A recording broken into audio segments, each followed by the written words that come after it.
Kamera matikan. Mikrofon saya matikan.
Gabung.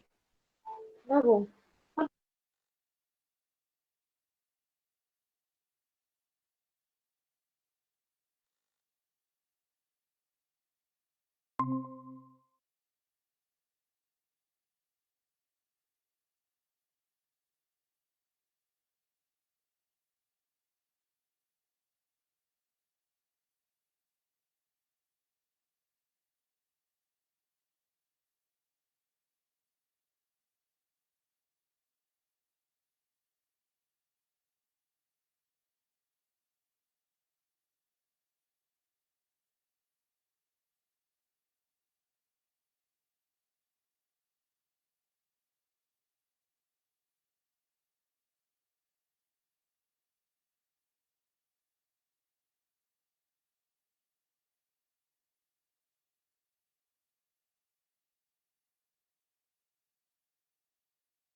Baik, Assalamualaikum warahmatullahi wabarakatuh. Bisa dengarkan saya?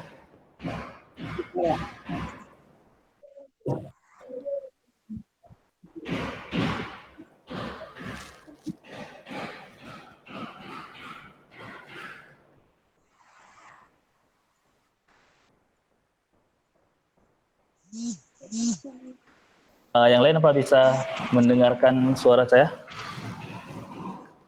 Halo? Bisa. Oke. Di absensi kita ada 8 ya. 8 apa?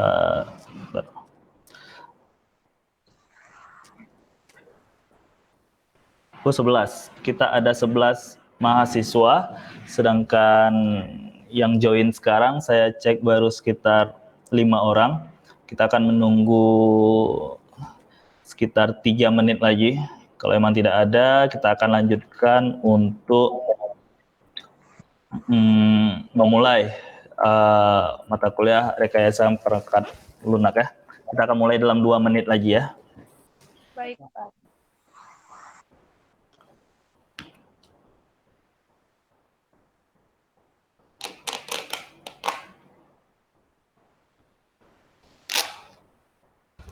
14 dulu.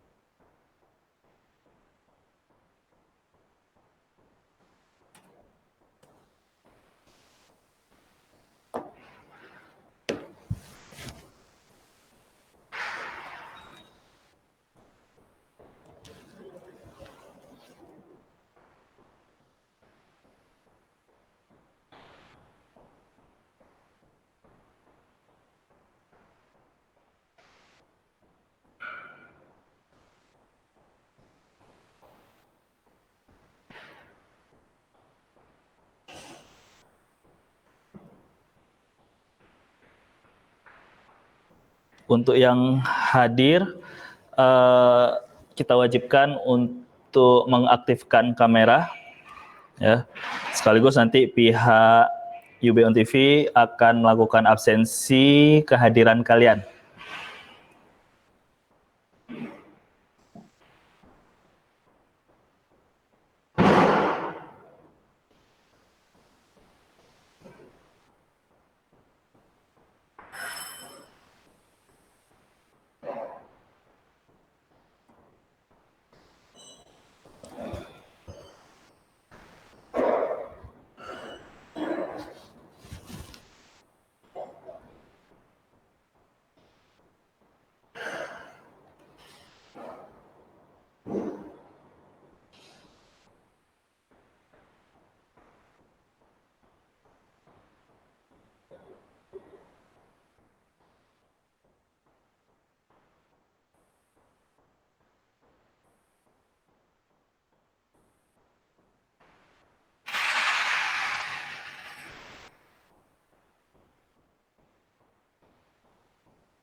Baik, kita akan memulai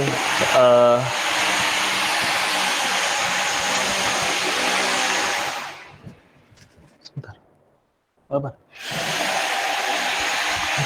Suara bom.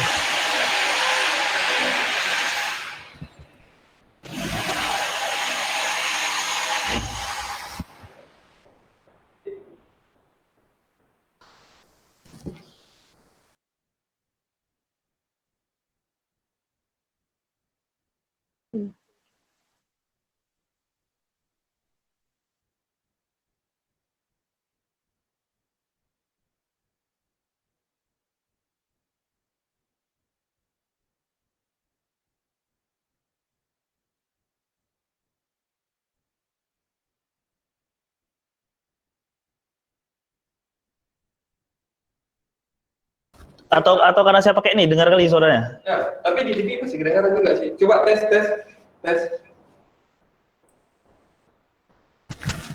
Coba. Ya. Coba dengar nih. Coba dengar nih. Enggak hidupin. Coba hidupin, Pak. Coba hidupkan. Coba hidupkan. Oke kan? Gimana? Lanjut. Rasa aja ada kendala teknis.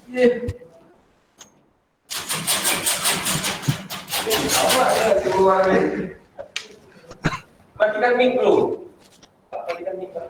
Kedengaran orang. Tempat saya mati, di sana hidup.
Oke, Oh, sip, udah dengar. oke. Ya. Mulai. Oke, baik. Assalamualaikum warahmatullahi wabarakatuh. Waalaikumsalam warahmatullahi wabarakatuh.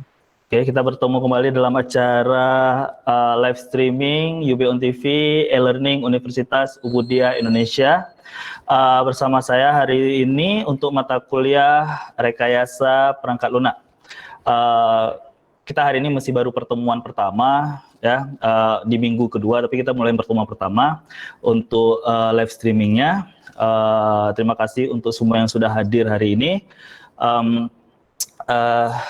Saya meminta kepada teman-teman semua, adik-adik semua untuk tetap bergabung sampai dengan selesai dan tetap mengaktifkan kamera karena untuk merupakan bentuk kehadiran dan partisipasi kalian semua. Oke, kita mulai saja untuk mata kuliah rekayasa perangkat lunak pertemuan pertama. Oke, sebenarnya ini kata-kata yang umum ya, perangkat lunak gitu. Jadi kita udah sering mendengar istilah perangkat keras, perangkat lunak, software, dan hardware gitu. Dan berhubung kalian adalah sudah semester ke-7 ya, seharusnya sudah paham tentang apa itu perangkat lunak. Tapi sedikit akan saya ulang sekilas ya. Perangkat lunak merupakan kumpulan dari program, prosedur, dan dokumen data yang saling berhubungan yang mempresentasikan masalah di dunia nyata yang dikonfigurasikan dalam sebuah bentuk aplikasi yang harus dikerjakan komputer.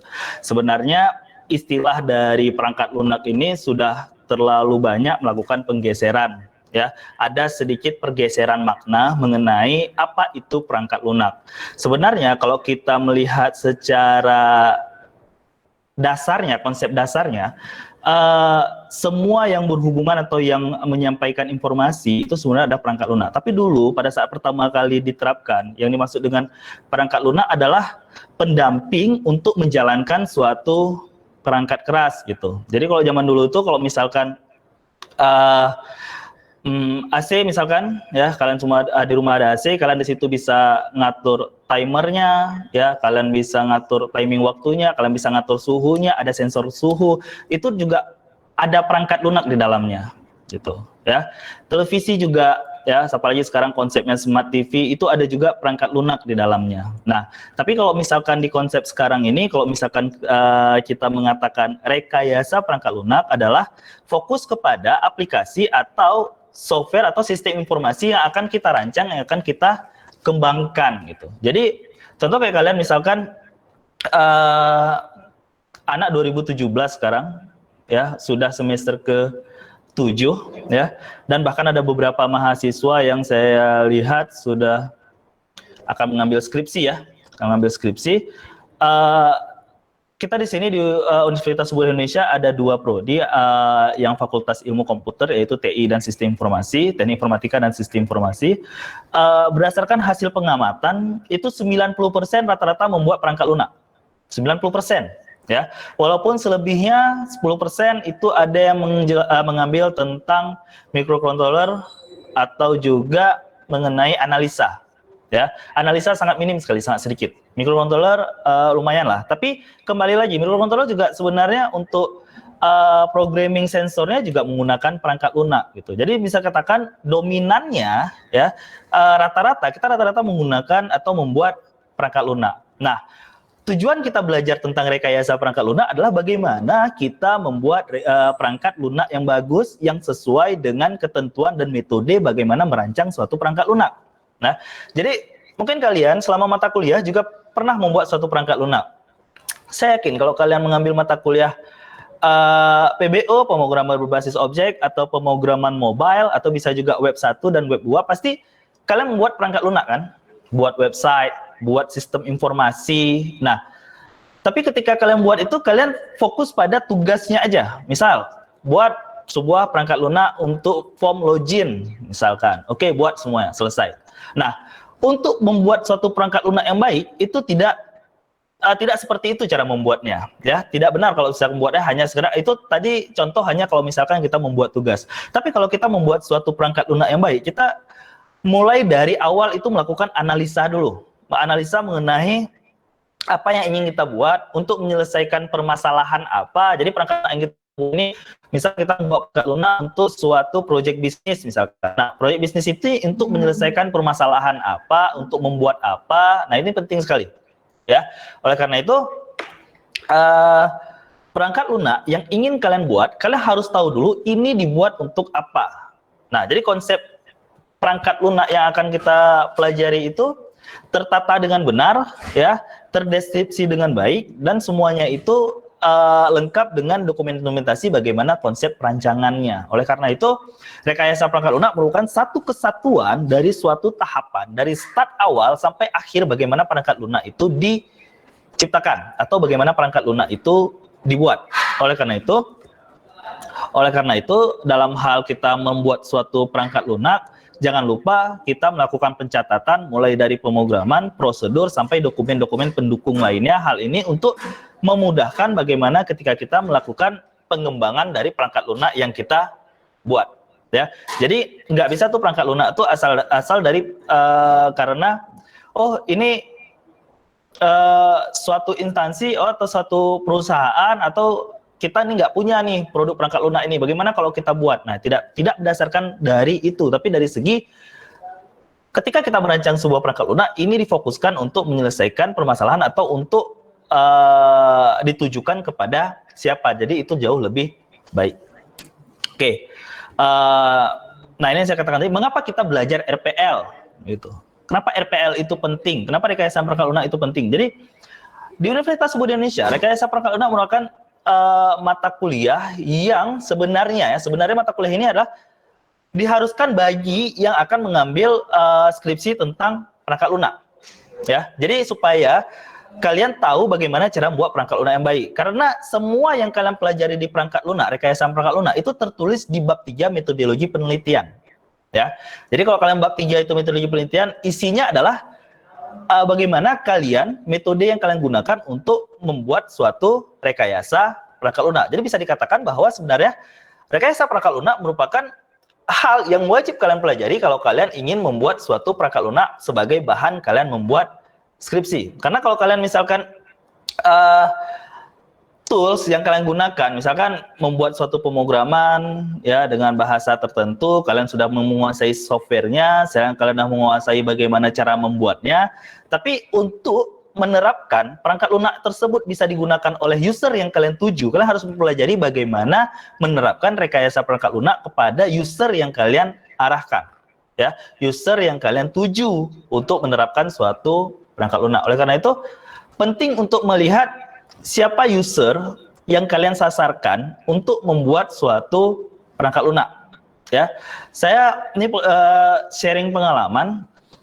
Sering saya menemukan mahasiswa ya yang membuat skripsi atau membuat tugas akhir ya mengangkat permasalahan hanya dari berdasarkan di instansi tersebut atau di perusahaan tersebut belum memiliki, garis bawahi, belum memiliki. Oleh karena itu saya akan membuat perangkat lunak atau akan saya membuat software atau saya akan membuat aplikasi ke perusahaan tersebut. Nah, ini salah. Ya, kenapa? Karena sebelum kamu melihat bahwa mereka punya atau tidak punya, kamu menganalisa dulu permasalahan dan tingkat kebutuhannya.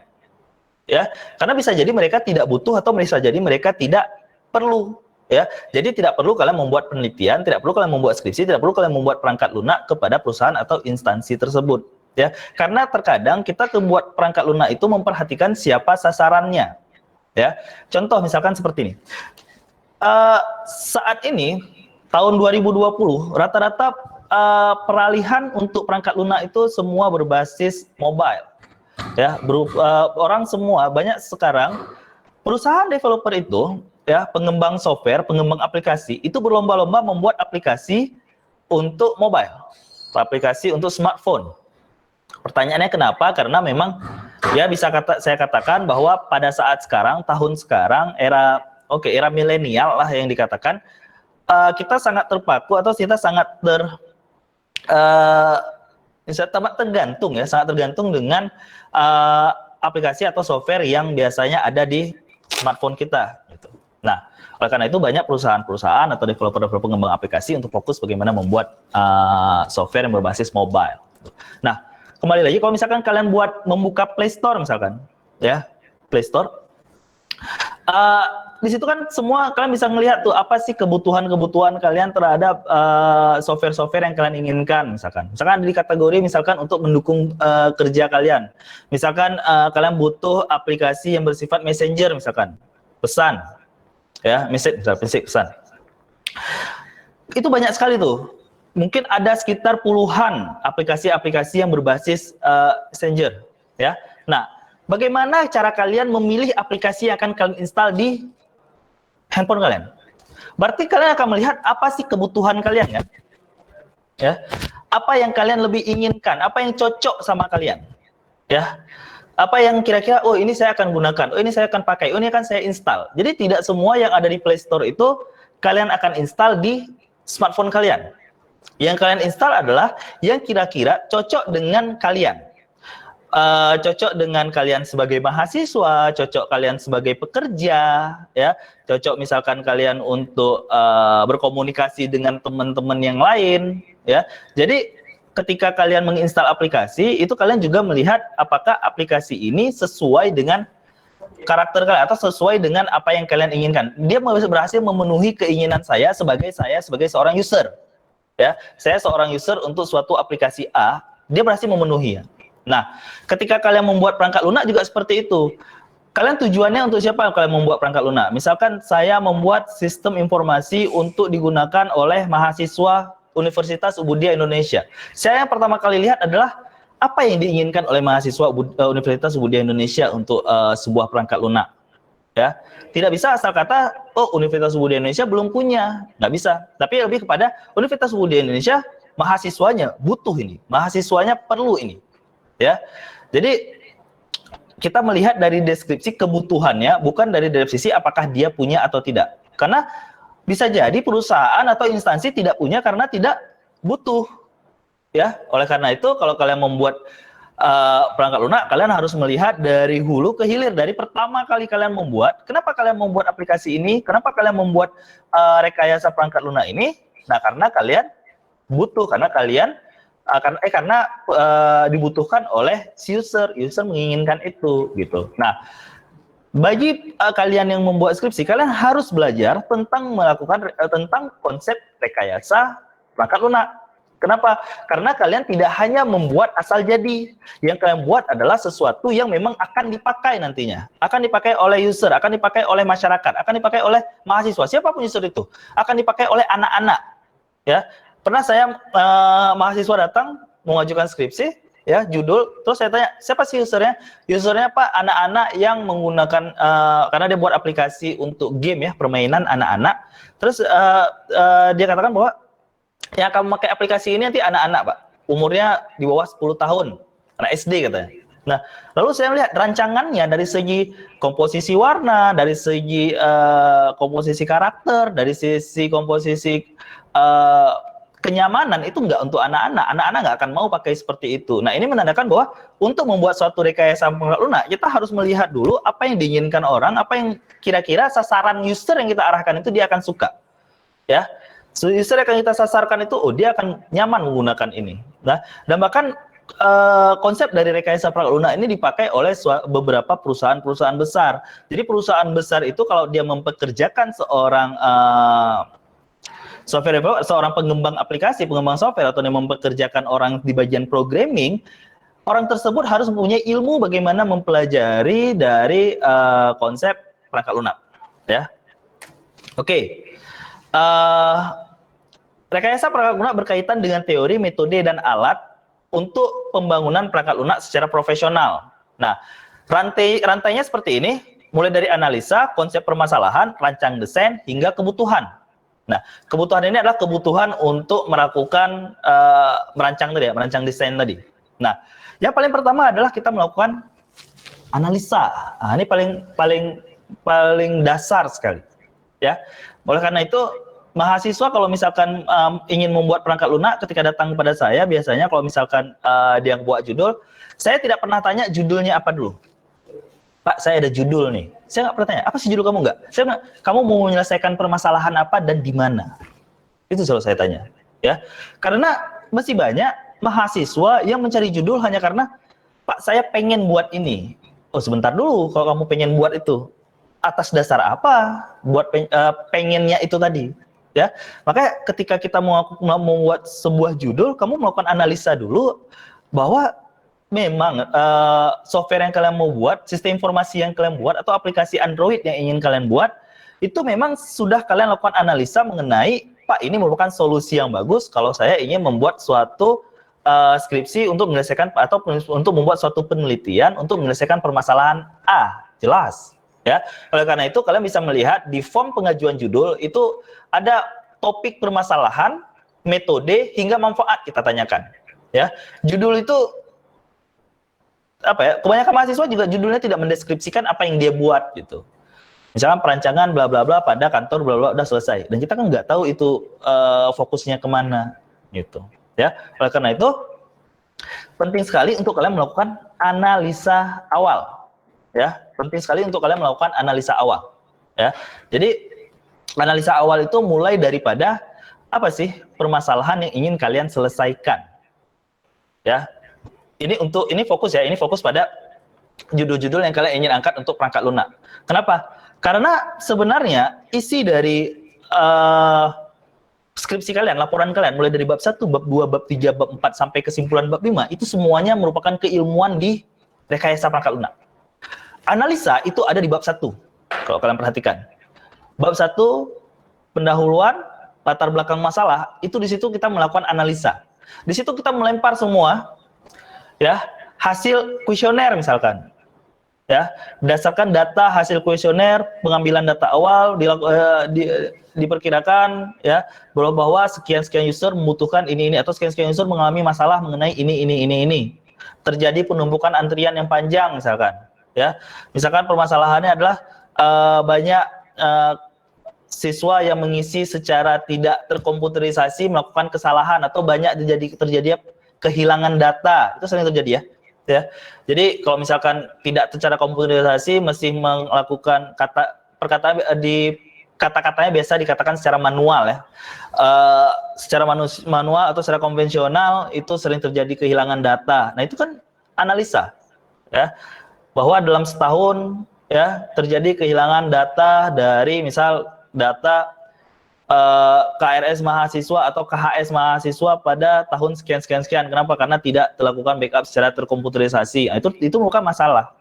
Ya. Jadi kita menganalisa masalahnya dulu, kita ungkapkan apa masalahnya sehingga sebelum kita menawarkan solusi ya dari perangkat lunak yang akan kita berikan. Ya.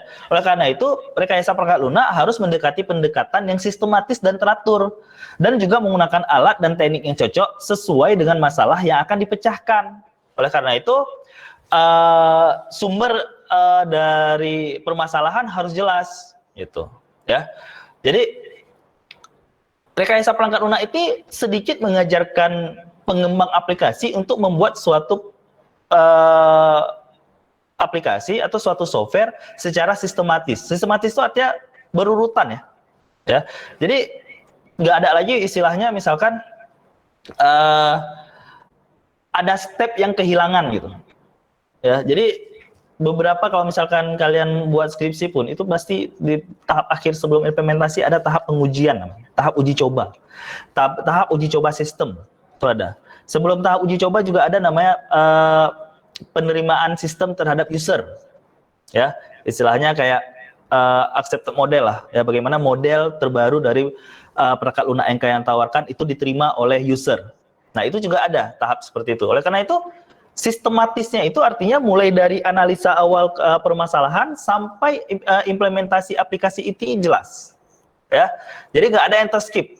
Nah, dengan jelasnya atau dengan sistematisnya ini membuat kemudahan atau memberikan kemudahan atau membuat menjadi lebih mudah untuk pengembang selanjutnya. Karena bisa jadi untuk suatu perusahaan yang merancang awal, yang membuat awal sama pengembang itu beda.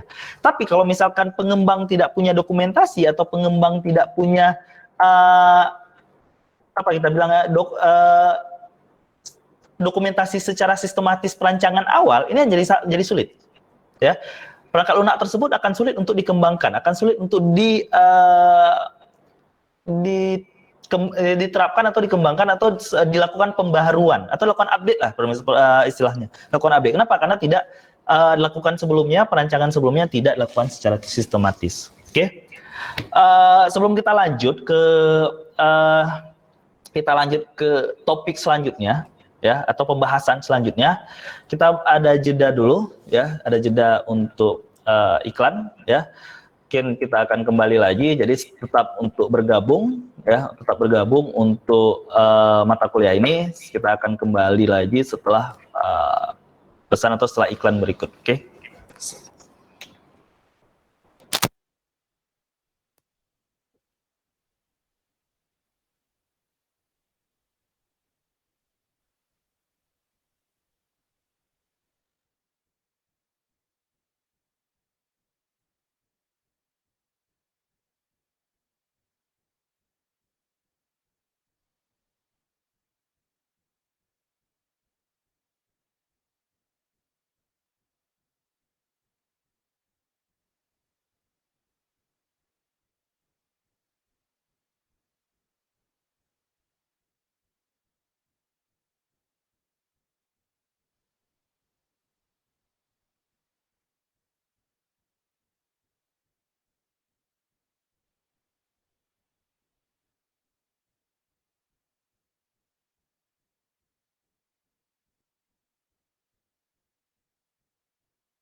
Kita akan jeda sesaat ya.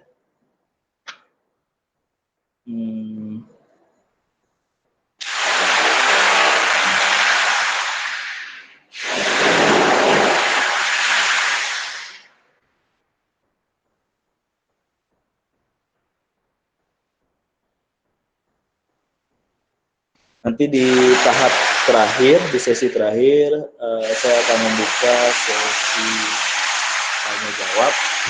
Mungkin bisa disiapkan untuk pertanyaannya untuk di sesi terakhir.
Oke baik, kita kembali lagi di acara live streaming ya UB on TV, e-learning Universitas Ubudiyah Indonesia, mata kuliah Rekayasa Perangkat Lunak.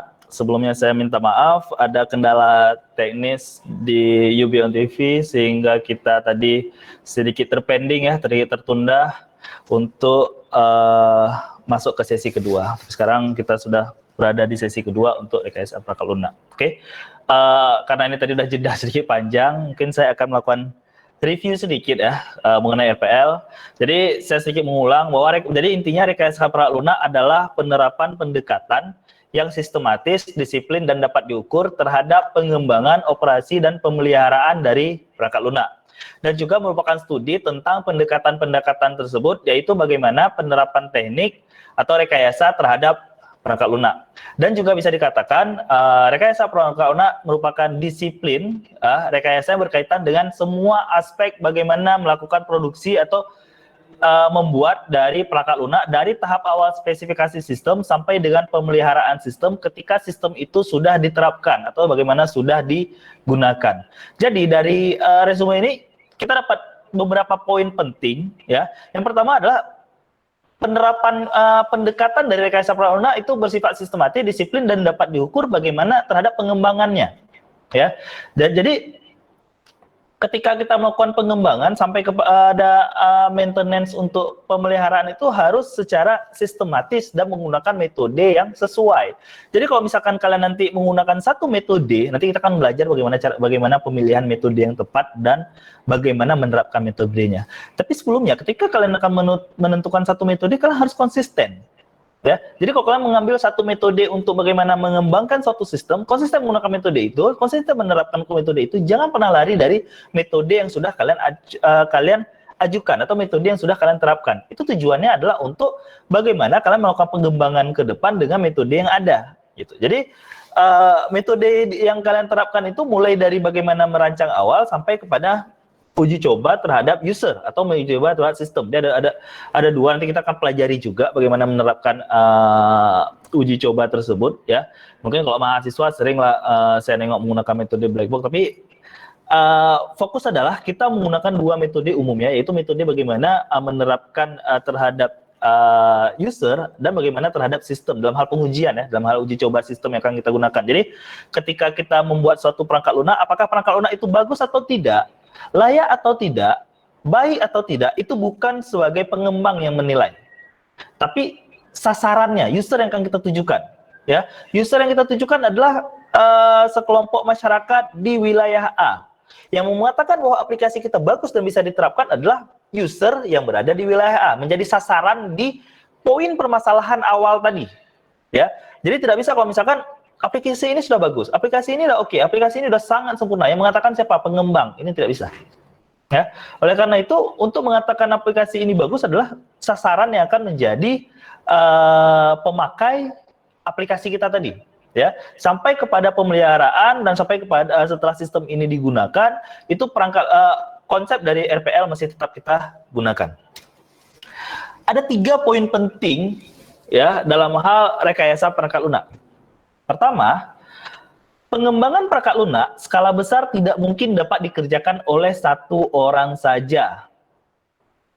Terus timbul pertanyaan ya, Pak, saya skripsi sendiri loh Pak. Nah gitu, Pak, saya buat skripsi rekayasa perangkat lunak sendiri loh Pak. Oke, ini adalah poin atau proses dari kalau kita mengatakan dalam skala besar. Ya, kalau misalkan skripsi itu masih dalam skala kecil, tapi tetap kalian tidak bisa mengatakan saya skripsi sendiri, nggak bisa, karena bagaimanapun penelitian kalian itu ada andil dari pembimbing, itu benar ya, pembimbing terlibat dalam hal penelitian kalian. Jadi walau bagaimanapun pembimbing juga ada andil dalam hal pengembangan perangkat lunak, walaupun ya mengarahkan tapi tidak membantu membuat, tapi mengarahkan. Jadi justru saran-saran pembimbing jauh lebih baik biasanya, supaya aplikasi atau perangkat lunak yang kalian gunakan itu, yang kalian buat itu menjadi terarah atau menjadi hasilnya menjadi lebih baik atau lebih sempurna. Hal ini karena kan biasa pengalaman-pengalaman dari pembimbing yang telah beberapa kali membuat perangkat lunak bisa kalian terapkan atau bisa digunakan oleh mahasiswa bimbingannya. Oleh karena itu mendapatkan dosen pembimbing sesuai sama bidang keahlian dalam hal pengembangan perangkat lunak itu bagus sekali, ya, itu baik. Jadi kalau misalkan kalian mengambil konsep A, perangkat lunak A, bidang A, permasalahan A, cari dosen pembimbing atau tentukan dosen pembimbing, kalian bisa melakukan pengajuan yang kira-kira sesuai ya sama keilmuan dari hal yang ingin kalian gunakan, ya, hal yang ingin kalian terapkan. Jadi kembali lagi, kalau dalam skala besar tidak mungkin dapat dikerjakan oleh satu orang saja, ya. Tetap di sini bagaimana kerja sama tim, ya. Permasalahan yang sering muncul adalah justru ada beberapa individu, beberapa orang yang justru kalau dia bekerja sama rame-rame justru nggak selesai-selesai. Ini sering terjadi masalah nih. Kalau saya buat aplikasi ini sendiri kayak selesai. Tapi kalau saya nunggu dari bagian desain, bagian perancangan, atau bagian pembuat database-nya, justru kayak nggak selesai-selesai nih katanya. Ya. Tapi itu jauh lebih baik sebenarnya kalau kalian mendapatkan partner kerja yang pas, partner kerja yang bagus, partner kerja yang baik, untuk menyelesaikan permasalahan secara bersama-sama. Ya, jadi tetap saja menggunakan tim untuk bekerja dengan satu visi yang sama itu jauh lebih baik. Ya, karena perangkat lunak kalau skala besar itu lebih menghemat waktu, lebih efektif kalau dikerjakan secara bersama-sama, tidak satu orang saja. Poin kedua, diperlukan kerja tim yang baik agar pengembangan dapat berjalan sesuai rencana. Di poin ini, leader sangat diperlukan. Ya, dalam hal pengembangan untuk menerapkan suatu proses dari rekayasa perangkat lunak dibutuhkan leader yang baik. Ya, leader ini, ya, bagaimana cara dia melakukan orientasi kerja, manajemen kerja jauh lebih baik dan lebih tertata. Kalau tidak ada leader dalam hal kerja sama tim, ini sangat sulit sekali karena semuanya akan berusaha untuk berjalan sendiri-sendiri. Padahal untuk kerja sama tim kita tidak bisa berjalan sendiri. Kita berjalannya itu secara beriringan, ya, untuk menyelesaikan satu visi atau satu fokus yang sama untuk perancangan suatu perangkat lunak. Ya, bisa jadi dalam hal kerja sama tim ini ada orang yang dia memiliki ide dalam hal desain, dalam hal membuat aplikasi, ya. Makanya kadang-kadang ada mahasiswa yang mengatakan seperti ini, Pak, saya tidak terlalu pinter saya buat aplikasi, Pak. Saya nggak terlalu pinter dalam buat perangkat lunak, Pak. Atau saya nggak terlalu pinter buat aplikasi Android. Tapi saya punya permasalahan dan punya ide. Boleh nggak saya untuk perancangannya dibantu orang lain? Ini sering mahasiswa tanya pada saya. Jawaban saya adalah, permasalahan analisa semua boleh dari kamu. Harus, wajib. Ya, wajib dari kamu. Ya, perancangan kamu juga. Kamu punya ide untuk merancang seperti ini. Kamu mulai ide untuk tampilan visualnya seperti ini. Kamu punya ide untuk hasil akhirnya seperti ini dan diterapkan seperti ini. Nah, dalam hal perancangan kamu dibantu orang lain. Itu boleh-boleh saja dalam hal penelitian. Ya, penelitiannya akan dikategorikan penelitian punya yang telah melakukan permasalahan dalam hal penelitiannya. Ya, jadi kalau dibantu pihak ketiga, dibantu orang lain dalam hal merancang aplikasinya, itu boleh. Tapi dengan satu syarat, kalian paham bagaimana membuatnya, kalian tahu bagaimana membuatnya, dan itu originalitas ide kalian. Cuma kalian dari segi kemampuan, itu sangat kurang. Sehingga kalau saya belajar lagi, mungkin bisa, tapi saya butuh waktu yang lama. Ya, oleh karena itu, tapi bukan seperti ini ya, bukan kalian, udah, ini kamu yang membuat aplikasi, saya serahkan ke kamu aja. Itu tidak bisa. Kenapa? Dalam poin ini, kalian ada leadernya.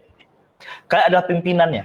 Kalian ada pemilik proyeknya. Kalian adalah pemilik rekayasa, kalian adalah pemilik dari perangkat lunak ini.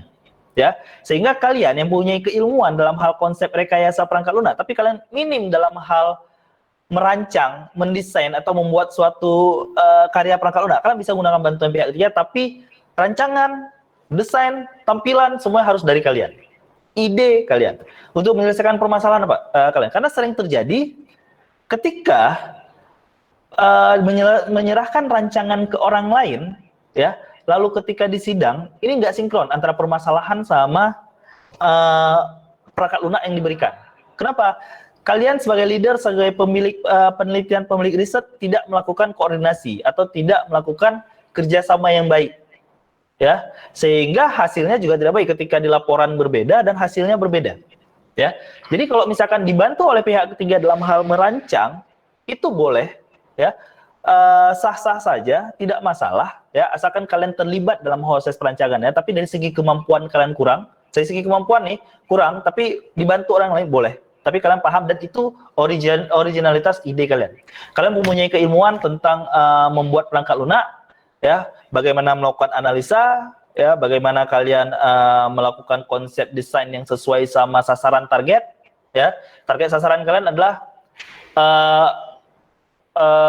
usernya kategori anak-anak atau kategori remaja, sekian umur sekian, mereka kebutuhannya ini, kalian buat perancangan, kalian buat laporannya, kalian buat tahap-tahapnya, kalian buat step-stepnya sampai jadi. Sehingga kalian tahu betul, paham betul bagaimana membuat sehingga sampai ke implementasi, walaupun perancangannya dibantu oleh ketiga. Ya, ini boleh. Kenapa? Karena juga di sini disebut ada kerjasama tim yang baik, gitu ya. Walaupun jangan lupa juga untuk dalam hal skripsi, ya. Jangan lupa juga untuk melibatkan lebih banyak yaitu dosen pembimbing. Karena dosen pembimbing biasa memiliki ide-ide atau saran untuk bagaimana sih membuat menjadi lebih singkat, lebih cepat dan lebih efektif, ya, sehingga tidak bertele-tele atau tidak larut atau putar-putar dalam melakukan laporan atau membuat skripsi. Sering terjadi masalah juga, mahasiswa datang berkali-kali tapi progresnya sangat sedikit, ya, karena juga komunikasi yang kurang atau bisa juga karena tidak terlalu melibatkan bimbingan, ya. Oke, poin penting terakhir yang ketiga adalah diperlukan teknik rekayasa untuk mengembang perangkat lunak. Nah, apa yang dimaksud dengan teknik-teknik rekayasa? Nah, jadi supaya perangkat lunak yang kalian gunakan, yang nanti hasilnya ini efektif, tingkat nilai dari suatu perangkat lunak. Ya, jadi kalau misalkan nih, gimana sih Pak yang dimaksud dengan nilai perangkat lunak? Nilai perangkat lunak adalah nilai jual, bukan nilai jual dari segi harga, ya. Dari segi penerapan aplikasi itu tepat sasaran. Ya, itu jauh lebih baik, lebih tinggi nilainya. Nah, atau supaya lebih kalian paham gini, saya jelaskan. Kalau kalian buka Play Store, itu kan ada rating, ya. Oh, ini bintang 1 nih. Ini aplikasinya bintang 2. Atau kalau yang sering main game lah, ini game ini ratingnya bagus nih, bintang 5, ya, nilainya di Play Store. Siapa yang melakukan nilai? User, bukan pengembang yang melakukan nilai, bukan orang yang membuat aplikasi yang menilai itu, tapi user. Kenapa? Berarti kalau nilainya 5, tinggi misalnya nilainya 4 sudah terlalu tinggi, sebenarnya sudah tinggi, 5 sudah terlalu sempurna, 4 atau 5, ini menandakan bahwa sasaran dari aplikasi ini benar. Orang yang memakai tingkat kepuasannya tinggi. Berarti orang yang menggunakan ini merasa puas. Merasa, wah ini memang aplikasi yang saya butuhkan. Ya. Kalau seperti ini, berarti ketika dia membuat aplikasi ini, dia menggunakan atau menerapkan teknik rekayasa yang tinggi dalam hal mengembangkan aplikasi. Artinya, kenapa bisa dapat nilai rating tinggi? Karena dia melakukan analisa, dia melakukan penelitian terhadap permasalahan dan kebutuhan dari user sasaran dia. Ya. Walaupun sebenarnya terjadi persaingan, misalkan aplikasi A dan aplikasi B, jadi persaingan nih, nilainya sama-sama tinggi, tapi tetap ada orang yang memakai aplikasi tersebut, tetap ada orang nyaman menggunakan aplikasi tersebut. Makanya kalau misalkan dibilang aplikasi Messenger misalnya, mana yang lebih bagus antara WhatsApp atau Telegram? Tergantung penilaian dari si user. Ada user yang nyaman menggunakan Telegram, ada yang nyaman menggunakan WhatsApp. Tergantung dari kebutuhan saya sama kenyamanan dari user sasaran. Masing-masing mempunyai sasaran, mempunyai pasar pengguna masing-masing. Ya, mungkin pasar penggunanya tidak sama. Telegram punya pasar pengguna sendiri, WhatsApp punya pasar pengguna sendiri, Line punya pasar pengguna sendiri. Tidak bisa kita bilang bahwa ini lebih bagus, ini buruk, ini jelek. Kenapa? Pasarnya beda-beda. Kenapa pasarnya beda? Kenapa? Karena ketika melakukan penelitian di awal, ketika melakukan permasalahan di awal, kebutuhan dari user berbeda-beda. Tapi kalau misalkan tidak ada pasar yang terpenuhi keinginannya, maka bisa dipastikan aplikasi itu akan hilang di pasaran dan tidak ada yang memakai. Itu sudah pasti. Kenapa? Tidak mampu memenuhi kebutuhan pasar.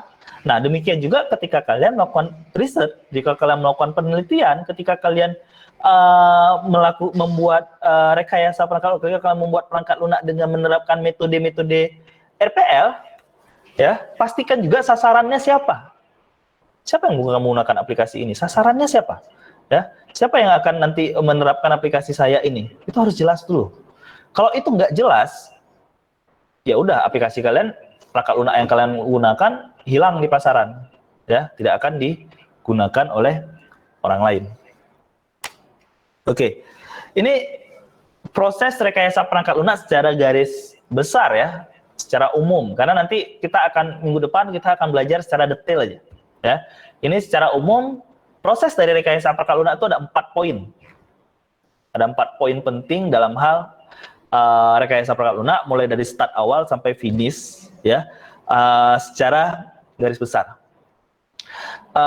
Info buat kalian semua, buat adik-adik semua, buat teman-teman semuanya, bahwa nanti kita akan buat classroom, bahwa nanti materi ini kalian bisa gunakan, itu bisa join di classroom. Nanti untuk tugas, materi, semuanya akan saya share via classroom. Nanti saya akan memberikannya kepada salah satu dari kalian sebagai komite atau sebagai ketua di mata kuliah ini. Nanti bisa share ke teman-teman yang lain dan kita bisa join di classroom untuk materi-materi dari rekayasa perangkat lunak.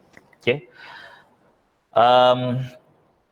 Proses dari rekayasa perangkat lunak. Yang pertama, hal yang paling penting adalah melakukan spesifikasi perangkat lunak dulu, yaitu pendefinisian bersama antara pelanggan dan pengembang terhadap perangkat lunak yang akan dibuat berkaitan dengan kemampuan perangkat lunak, batasan dan operasinya. Ya, jadi di sini ada satu perumusan atau ada satu gambaran penting antara seorang pengembang atau perusahaan pengembang perangkat lunak dengan pelanggannya, dengan orang pemilik perangkat lunaknya, ya. Jadi pengembang perangkat lunak bukan pemilik perangkat lunak ya. Pemilik perangkat lunak adalah yang melakukan order, biasa kan seperti itu. Yang melakukan order pelanggan, dia akan pemiliknya. Walaupun yang buat bukan dia nanti pemilik dari perangkat lunak tersebut. Tuh, oke. Jadi harus ada pendefinisian bersama, ya. Supaya apa? Supaya si pelanggan dia tahu betul maunya apa, dan si pengembang tahu betul maunya si pelanggan apa. Kalau nggak pernah sinkron nanti, ya. Kalau nggak, udah kamu buat aja dulu, pokoknya saya maunya seperti ini, seperti ini, seperti ini. Udah, nanti dia buat, pasti hasilnya mengecewakan, itu udah pasti. Apa yang terjadi jika itu terus-menerus dilakukan? Yang terjadi adalah perulangan, ya, mengulang, kalau istilah kita bilang revisi, nggak pernah jadi akhirnya perangkat lunak. Seolah nanti dikatakan bahwa nggak bagus pengembang aplikasi ini, tidak bagus perusahaan ini dalam hal melakukan perangkat lunak. Padahal dia bagus, tapi keinginan klien ini yang paling sering terjadi. Jangankan masalah perangkat lunak ya, masalah desain aja sering kali terjadi. Berapa banyak kita sering melihat orang yang saya maunya desainnya seperti ini. Begitu pengembang pembuat desain buat, wah jadinya nggak sesuai. Kenapa? Ketika dia mendeskripsikan di awal, memang tidak ada kejelasan ketika dia melakukan deskripsi di awal. Memang ketika dia lakukan deskripsi di awal, tidak secara rinci. Sehingga nanti terjadi revisi-revisi hanya karena, oh ini warnanya nggak cocok. Oh ini komposisi buttonnya nggak pas.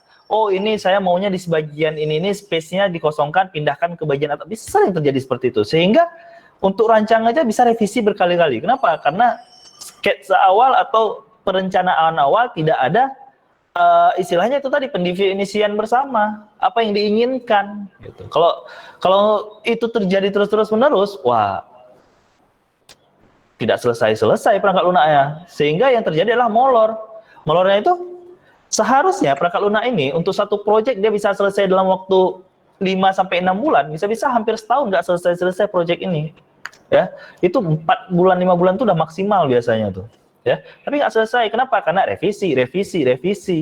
Ya, berapa banyak mahasiswa seperti itu juga. Ketika skripsinya nggak selesai, kenapa skripsimu nggak tuh banyak kali revisi. Kenapa? Karena tidak ada satu garis lurus, tidak ada satu hal yang menjadi titik bagaimana poin penyelesaian permasalahannya. Ya, kurang konsultasi sama pembimbing, ya, atau kurang juga menerapkan ilmu tentang rekayasa perangkat lunak ketika membuat aplikasi, ya. Sering mahasiswa itu belum tahap proposal udah buat aplikasinya. Ini sering terjadi nih. Loh, kamu kok udah buat aplikasinya? Ya Pak, supaya nanti setelah selesai proposal, saya nggak lama-lama lagi Pak. Selesai proposal, saya langsung sidang karena aplikasinya udah selesai. Sebentar dulu, kamu belum melakukan pendefinisian bersama atau belum menentukan poin khusus atau titik khusus permasalahan antara kamu, pembimbing, dan penguji. Sehingga yang terjadi adalah pasti kamu kerja 2 kali. Kenapa? Kamu tidak menerapkan konsep RPL dalam hal skripsi kamu. Seharusnya kan kamu menerapkan itu. Ya, jangan pernah membuat aplikasi kalau proposalnya belum disetujui. Kenapa? Proposal disetujui ada pendefinisian bersama antara pembimbing, penguji, sama mahasiswa bahwa memang buatnya akan seperti itu nanti hasil akhirnya. Kalau kamu buat terus aplikasi, udah proposal, gampang tuh nanti misalkan. Yang penting udah selesai proposal, tinggal naik sidang aja, karena aplikasinya udah selesai. Nggak bisa seperti itu. Karena permintaan pada saat proses proposal bisa jadi berbeda. Oleh karena itu, inilah pentingnya kita menerapkan keilmuan rekayasa perangkat lunak dalam hal membuat skripsi, walaupun dalam skala kecil. Skripsi itu kan bukan skala besar ya, bukan proyek skala besar. Walaupun ya kembali lagi kepada seperti apa kalian akan membuat skripsinya, tapi rata-rata tidak dalam skala besar. Tapi kalau kalian menggunakan konsep dari rekayasa perangkat lunak itu jauh-jauh lebih baik dan jauh lebih terarah. Makanya kadang-kadang sering saya melihat bahwa kenapa sih mahasiswa ini ada yang selesai dalam 1 semester selesai skripsinya, ada yang udah 4 semester nggak selesai-selesai. Itu tadi, bagaimana dia melakukan manajemen perangkat lunak yang baik.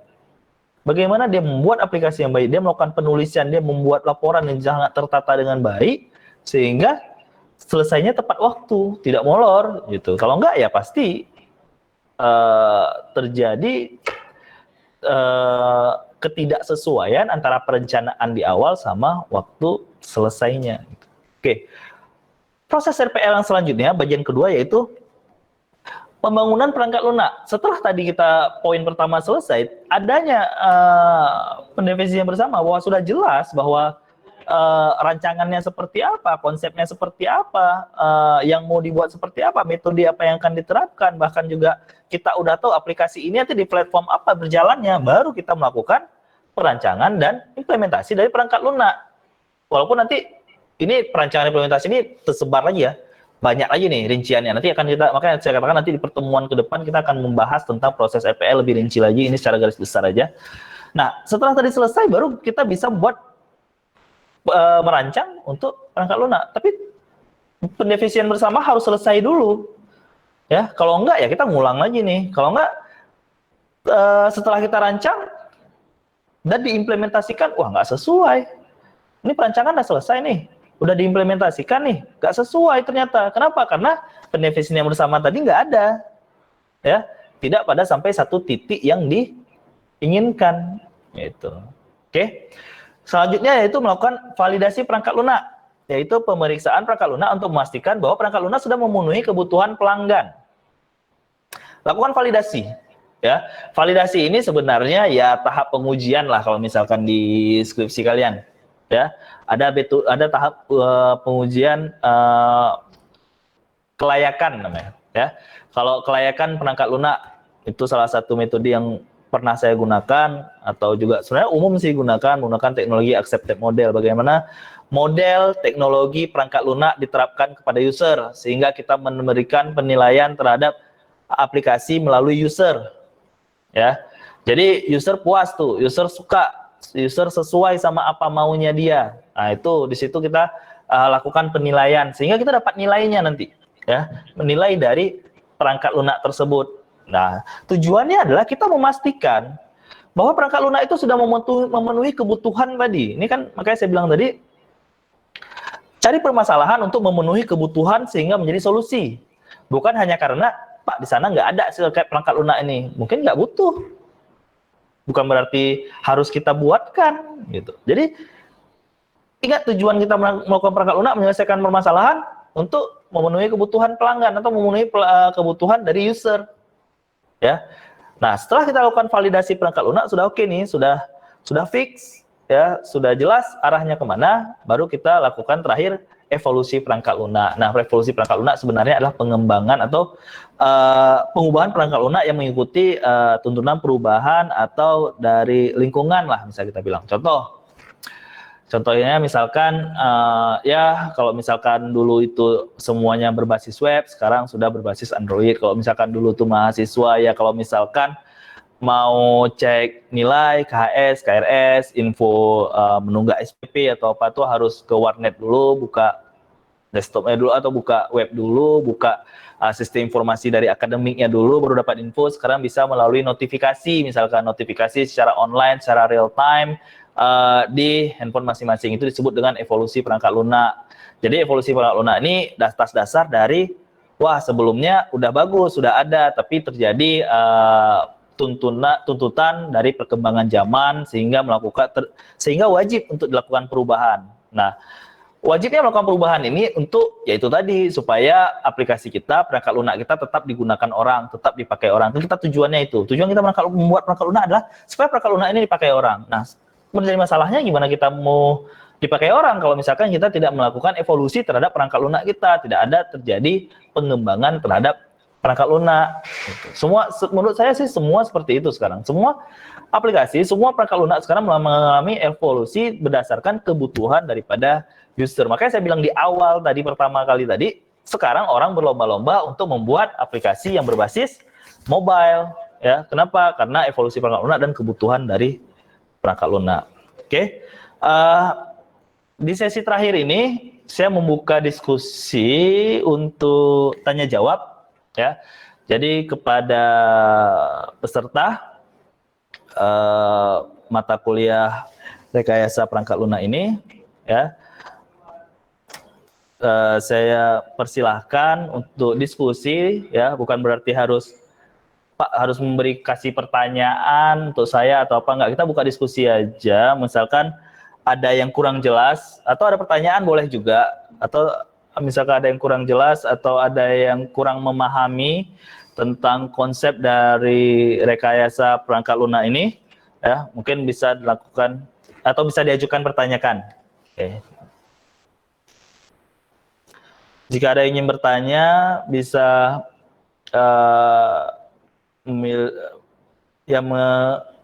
menghidupkan sound-nya. Saya tunggu nih, kalau tidak ada yang bertanya, saya yang akan bertanya. Ayo. Saya tembak nanti, siapa ada Eva Juwita, Ladesma, Nurul Mahrani, Taslima Rizky. Siapa lagi? Ya, kalau nggak ada yang bertanya, nanti saya akan bertanya. Saya yang bertanya, Pak. Oke. Siapa namanya?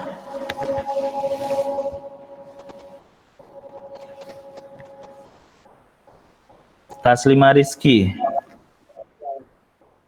Mungkin suaranya bisa lebih besar sedikit. Iya, Pak.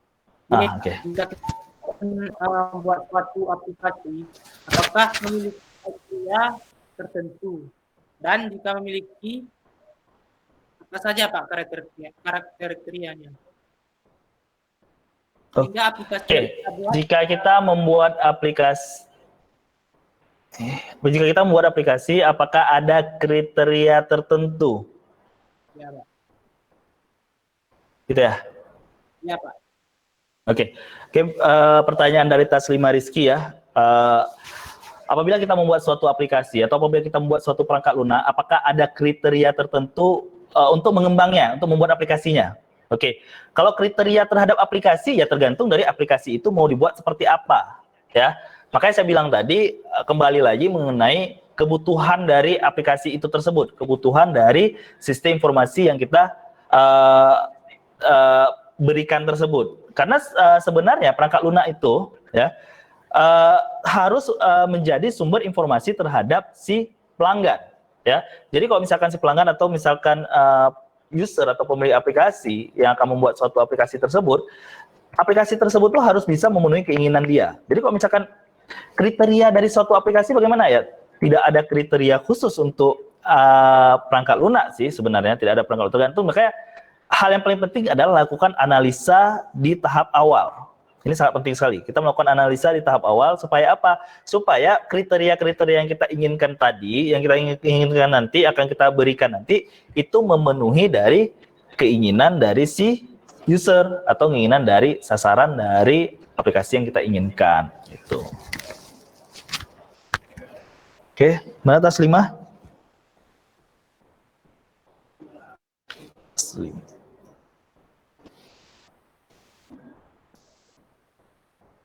Oke, waktu kita mungkin berapa menit lagi? 3 menit lagi ya. Oke, ada lagi yang ingin bertanya?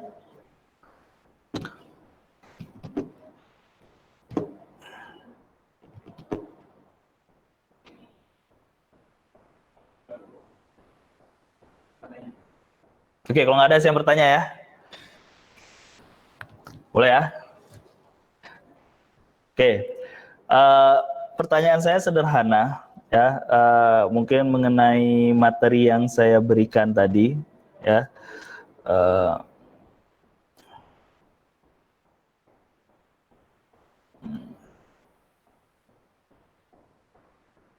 Kalian kan sudah belajar tentang pengembangan aplikasi ya, pengembangan sistem informasi ya. Udah ambil mata kuliah pengembangan sistem informasi. Oke, pertanyaan ini saya tujukan kepada Nurul Mahraini ya. Ketika kan udah belajar nih pengembangan sistem informasi, saya ingin bertanya, apa tahapan atau metode yang paling kamu tertarik lah, yang paling kamu sukai dalam hal pengembangan sistem informasi?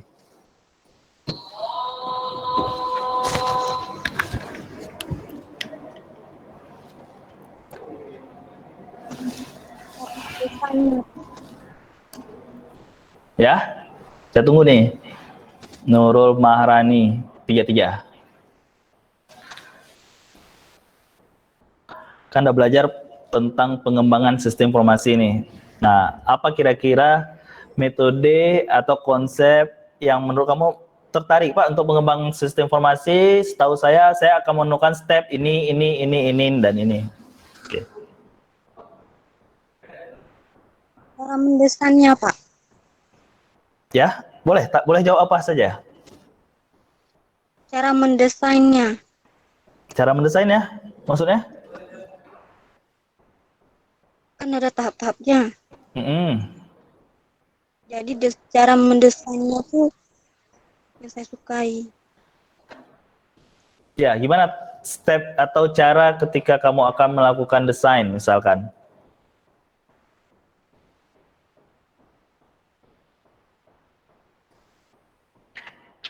Perlu ada gambaran, tata cara.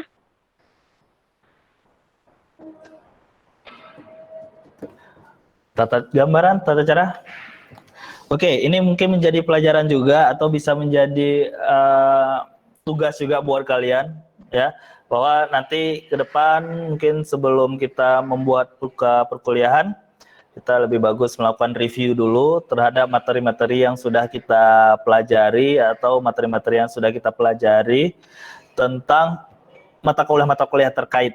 Ya, jadi kalau misalnya bisa saya katakan bahwa rekayasa perangkat lunak ini merupakan lanjutan dari kalian kalau sudah belajar tentang analisa sistem informasi, pengembangan sistem informasi, pemodelan sistem informasi, audit sistem informasi, pengembangan pemodelan audit sampai kepada perancangan ya. Kalian udah belajar pemrograman semua. Jadi sebenarnya itu semua keilmuan-keilmuan itu merupakan satu kesatuan dengan mata kuliah rekayasa perangkat lunak. Jadi jangan ditinggalkan mata kuliah yang lama tersebut yang udah kalian pelajari karena akan keterkaitan. Nanti ke depan mungkin kita akan sedikit seperti melakukan mengulang mata kuliah yang sudah pernah kita pelajari sebelumnya. Tapi sebenarnya bukan mengulang, tapi memang ini merupakan seperti kelanjutan atau satu kesatuan dari mata kuliah untuk pengembangan perangkat lunak. Oke, baik.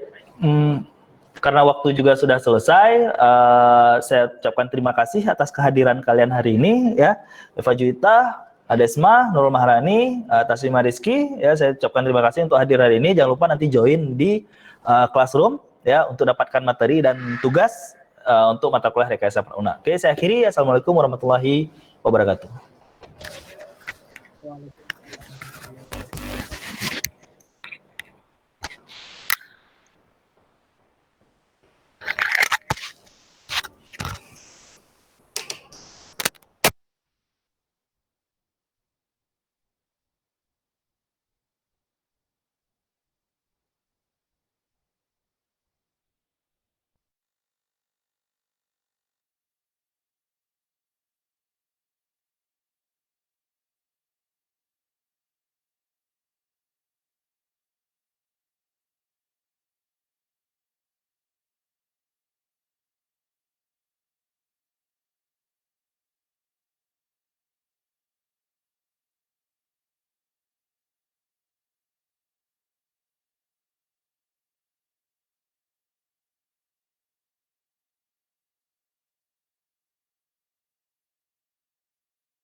Destron World Vision. Halo guys, kali ini kita kembali mereview untuk salah satu produk atau juga seri dari lampu Destron Solar